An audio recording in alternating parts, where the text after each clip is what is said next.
I did a lot of projects in different villages and everything.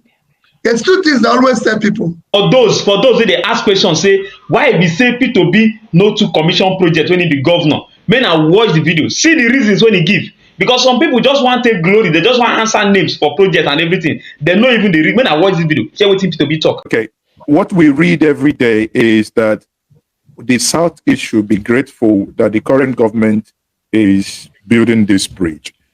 Many also say that that bridge, the government counterpart funding was paid during Jonathan's time. I don't want, you see, for me, let me tell you quite frankly, for me, it's not all these comments and everybody saying this person should be grateful for this. You know, I worked as governor of Anambra State, and I did a lot of projects in different villages and everything. There's two things I always tell people. There's no village that I go to and say, you'll be grateful that I did something for you. That was what I am elected to do.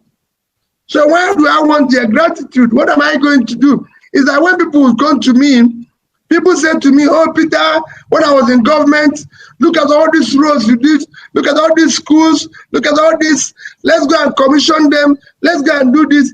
And you tell them, okay, I want to commission in Oka, in Onitsha, or in Oka, I have about 30 projects. How much will it cost us to commission one? They'll come with a bill of 5-10 million naira. I said, listen, we built a teaching hospital here. People are seeing it. You say we are going to spend another 10 million to commission it. No. We want to call Live TV to commission it. Live TV says it's 12 million naira. Why are we going to do that? That is enough money to build 2 classrooms. We've done a road to Ezinifite. Why are we going to commission it? The people of Ezinifite is passing the road. They can see it, they can feel it. That's what we are elected to do. If I go to Onitsha, for example, where Oka Road, New Market Road, Uguta Road, Old Market Road, Enugu Road, Creek Road, this, they say we should do, well, 30 roads. They say we should do all of them. The other day, somebody saw what you did, your program in Oboko. He said to me, you see, if you had done commissioning when you went to excavated Sakamori, when you did the Obodugu, when you did the Ede Road, when you did this, people will not know. Now that they are saved and the roads are bad, I said, let me tell you, the people knew I did it then. It's as simple as ABC. If the road has failed today, it's because it's not being maintained. There's no road, no matter what you used to do it, that lasts forever. Bridges are collapsing in America.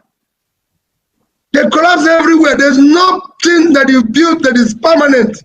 You maintain it, whether it's building, whether it's road. I live in the UK. I lived in the UK. You live there now. Roads are maintained every 5 years. And I see people now telling me that road I built in 2006, 2007, I failed. I said, that road is over 15 years. It's not meant forever. Even human being doesn't live forever. So if you have a human being, if you don't eat, if you don't look after yourself, you die. Simple. Same is the road. It needs to be maintained. That's why we have a robust road maintenance agency, which have bought the equipment, equipped it, made it a different company, insisted that every year 10% of our budget for construction of new roads must go to road maintenance because it's critical.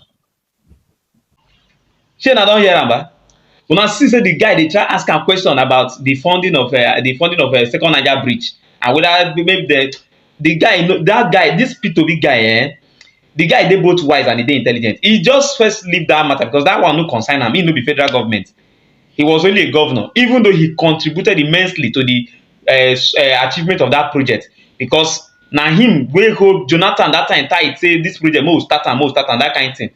He no dey like talk about him participation for that project. Yes, but the fact remains that he keeps hitting it hard that when it comes to good governance, no, it's not about making noise. It's about the action, the execution of plans and projects. No, not be to dey do celebration, to dey do commissioning with the cocoa. Did you do it? Will you do it? No be to dey promise. Will you keep the promises? Will you keep the promises? Watch one of the quotes when you make. See this picture now. One of the quotes wey Peter Obi make. He say, if you make promise to people, no matter how difficult wey e be for you, no matter how e go affect you, make sure say you keep the promise, because that is important to your reputation. Na the person wey we dey talk about leaders, na people wey get leadership qualities, na dem be that. The man, you know, say Peter Obi never for once sit down like this, begin list for Nigeria and say, okay, I do road like this, I do road. He no dey like talk am. He dey like just keep quiet. Because if you want to know, go to the state and go and ask questions. That's why he always ask you, go and verify. Anything when he tell you say he do, go check whether he do am or you no do am. See, this guy ask this question, but he get bunch of answers. At least, if he go home, now he go rest. See, no, we leave sentiment, no, we leave all these things. The fact remains that the only person as at now, when we say economically, he fit to fix this country, to fit start the foundation, laying foundation for rescuing this country now. Now this man. And see where we go get issue, where Nigeria will get issue.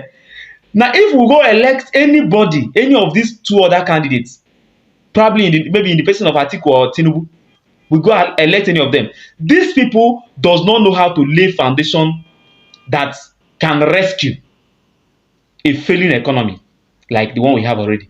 What they will do is that they will come and they will continue building upon what is on ground. An example of what I'm talking about is Atiku coming out to campaign to tell you, I'll privatize refineries to reach $10 billion to fund the youth, SME and the rest of that. That is to tell you that he does not have any plan on ground on how to create new wealth, but on how to continue with the rotten economy, the rotten system. If you want to build new, if you want to build anything for Nigeria now, you need to demolish everything that is on ground and start afresh. Nigeria, we are talking about diversification of economy and everything, and you are coming out to say you will sell refineries.